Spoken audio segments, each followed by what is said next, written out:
ছুটেই চলেছে বাংলাদেশ নারী ফুটবল দলের জয়ের ধারা। এশিয়ান কাপের বাছাই পর্বে দাপটের সঙ্গে র্যাঙ্কিংয়ে এগিয়ে থাকা দলগুলোকে হারিয়েছে লাল সবুজ বাহিনী। স্বাগতিক মিয়ানমার, বাহরাইন আর তুর্কমেনিস্তানকে হারিয়ে মূল পর্বে খেলা নিশ্চিত করেছে পিটার বাটলারের দল। এবারের মিশন সাফ অনূর্ধ্ব 20 চ্যাম্পিয়নশিপ। সেখানেও উদ্বোধনী ম্যাচেই শ্রীলঙ্কাকে গোল বন্যায় ভাসিয়ে আসরের শুভ সূচনা করে আফিদা সাগরিকারা।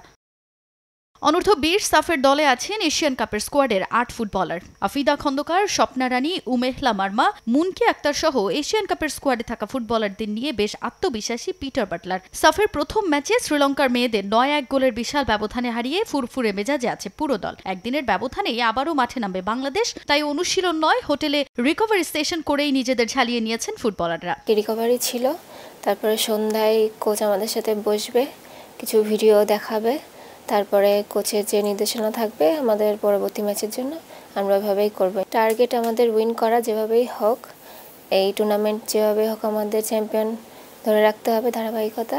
আসরের অন্যতম শক্তিশালী নেপালের বিপক্ষে পরবর্তী ম্যাচে মাঠে নামতে যাচ্ছে বাংলাদেশ দল। 2023-এ এই ফরম্যাটে হিমালয় কন্যাদের 3-0 গোলে হারিয়ে সাফ অনূর্ধ্ব 20-এর শিরোপা উঁচিয়ে ধরে লাল সবুজ বাহিনী। এবার ঘরের মাঠে সেই নেপাল বধের মিশন জয়ী তাদের সামনে। হিমালয়ের দেশটি প্রতিশোধ নিতে চাইলেও ছাড় দেবে না লাল সবুজ। প্রথম ম্যাচে শ্রীলঙ্কাকে হারিয়ে দারুণ ফর্মে বাংলাদেশ। যদিও টুর্নামেন্টে নিজেদের প্রথম ম্যাচে ভুটানকে 6-1 গোলে উড়িয়ে দিয়েছে নেপালও। আসরের প্রথম ম্যাচে বড় ব্যবধানে জিতে আত্মবিশ্বাসী তারা।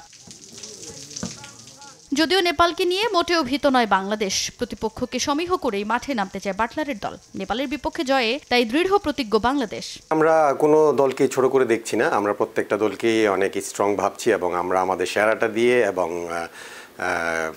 আমাদের যে যোগ্যতা সেটা প্রমাণ করি আমরা চ্যাম্পিয়ন হওয়ার লক্ষ্যে এই টুর্নামেন্টে নামছি। সো নেপাল কোনোভাবেই দুর্বল টিম না, ওরা অনেক শক্ত টিম এবং আমাদের প্রধান প্রতিপক্ষ এই টুর্নামেন্টে।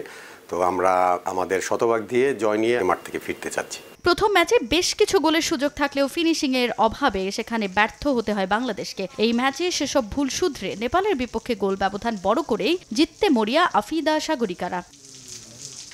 তাজিন খন্দকার, সময় সংবাদ।